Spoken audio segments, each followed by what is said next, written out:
setiap orang yang berbudidaya ya, khususnya lele ya, pastinya ingin yang namanya itu keberhasilan, kesuksesan.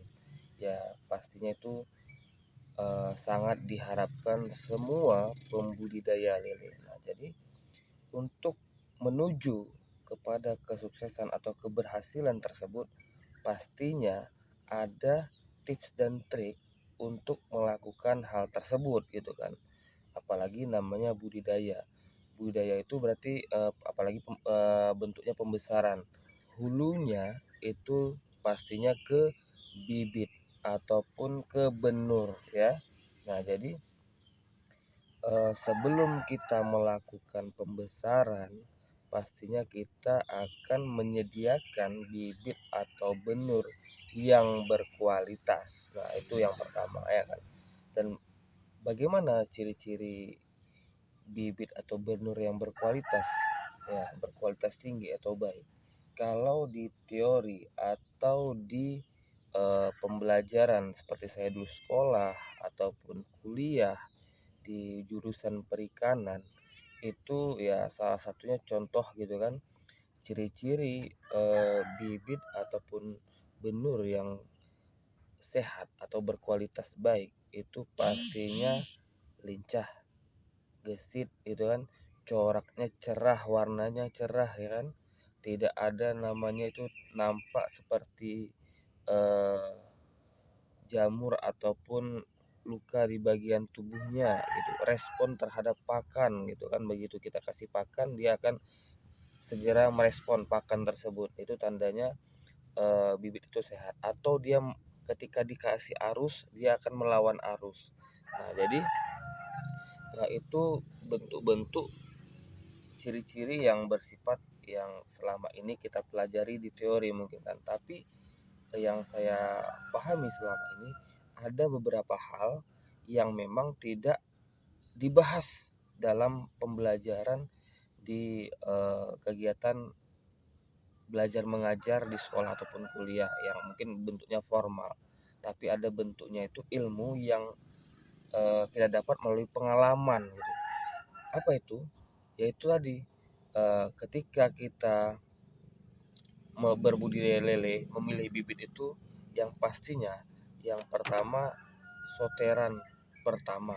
Nah, bentuk ini bahasa soteran pertama gini, ketika kita masuk usia misalnya ukuran ikan 23 ya kan. Nah, ukuran 23 itu mungkin sentinya kita bilang ya.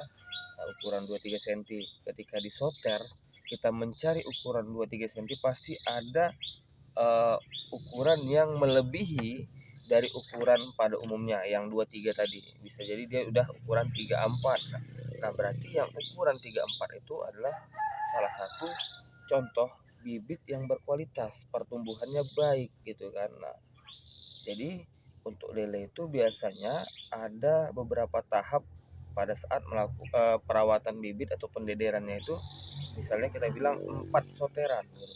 Jadi yang baik itu soteran pertama, kedua, dan ketiga. Nah, itu kalau pertama udah pasti cepat, kedua dan ketiga ini dikategorikan tuh cepat dan normal.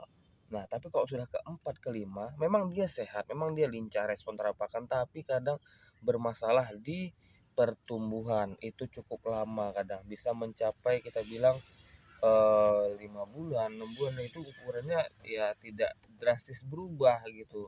Hanya mungkin dikategorikan selama 6 bulan tuh ukurannya cuman mungkin sekilo 10 atau sekilo 11 dan sekilo 12. Nah, jadi seperti itulah yang kadang kita tidak jumpai di pembelajaran sekolah ataupun kuliah.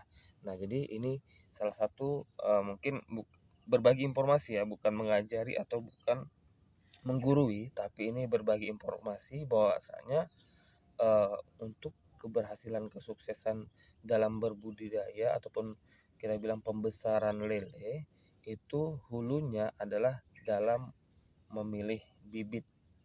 Nah, jadi dan untuk masalah di teori sudah saya sampaikan tadi kan, seperti cerahnya kulitnya, tidak ada terdapat mungkin jamur segala macamnya gitu kan, baru dikasih arus dia melawan arus, respon terhadap pakan. Nah, banyak lagi mungkin yang disampaikan di teori-teori tentang ciri-ciri ikan yang sehat. Tapi masalah soteran-soteran itu selama saya belajar di sekolah dan kuliah perikanan itu belum pernah saya dengar.